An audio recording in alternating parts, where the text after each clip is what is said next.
day everyone, this is Jenny, and I'm going to talk about the summary of 51st Dates.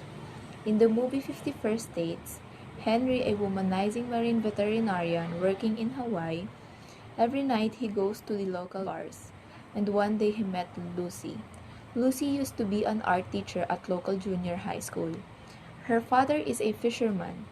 The day when she got into an accident, she got on Goldfield syndrome. Goldfield syndrome is a fictional syndrome combining anterograde amnesia and Alzheimer's disease. Since she can't form new memories, she relives her father's birthday every day. Lucy's father and brother spent each evening making everything as it was the morning of that fateful day she lost her memory. When Henry falls in love with Lucy, he spent each day making her fall in love with him over and over. One day, Henry makes a video for her to watch it every morning so that she can remember what she has forgotten. Like the typical ending in a romantic comedy movie, 51st Dates ends with the two leads. Henry and Lucy got married and also have a daughter. In the movie 51st Date, anterograde plays a big role in Lucy's everyday life because she was involved in a traumatic car accident 1 year prior and that she can't remember anything that happened the day before. Anterograde amnesia is a condition in which a person is unable to create new memories after an amnesia-inducing event. Anterograde amnesia may involve either partial or total inability to remember events that have happened.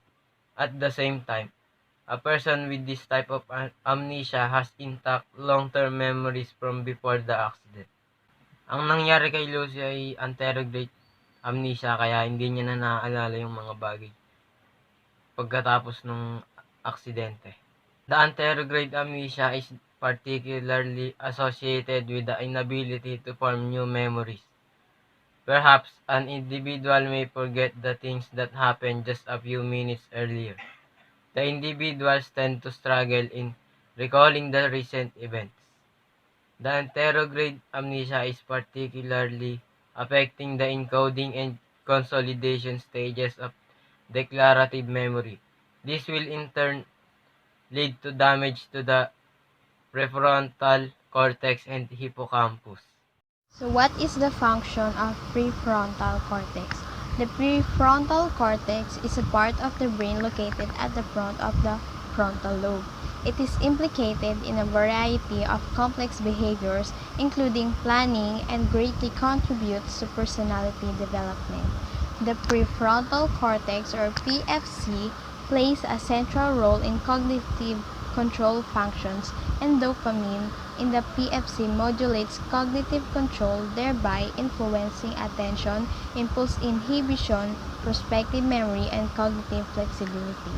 Did you know the two halves of the prefrontal cortex also seem to have specialized functions, with the left half being involved in establishing positive feelings and the right half in establishing negative ones? People with frontal lobe damage often struggle with gathering information, remembering previous experiences, and making decisions based on this input. What would happen if the prefrontal cortex is damaged? Frontal lobe lesions or injuries impair recognition memory, but it is unclear whether the deficits arise from impaired recollection, impaired familiarity, or both. In the current study, recognition memory for verbal materials was examined in patients with damage to the left or right lateral prefrontal cortex. Next is hippocampus. Hippocampus is a complex brain structure embedded deep into temporal lobe. It has a major role in learning and memory. It is a plastic and vulnerable structure that gets damaged by a variety of stimuli. Studies have shown that it also gets affected in a variety of neurological and psychiatric disorders. And also, the hippocampus helps humans process and retrieve two kinds of memory: declarative memories and spatial relationships.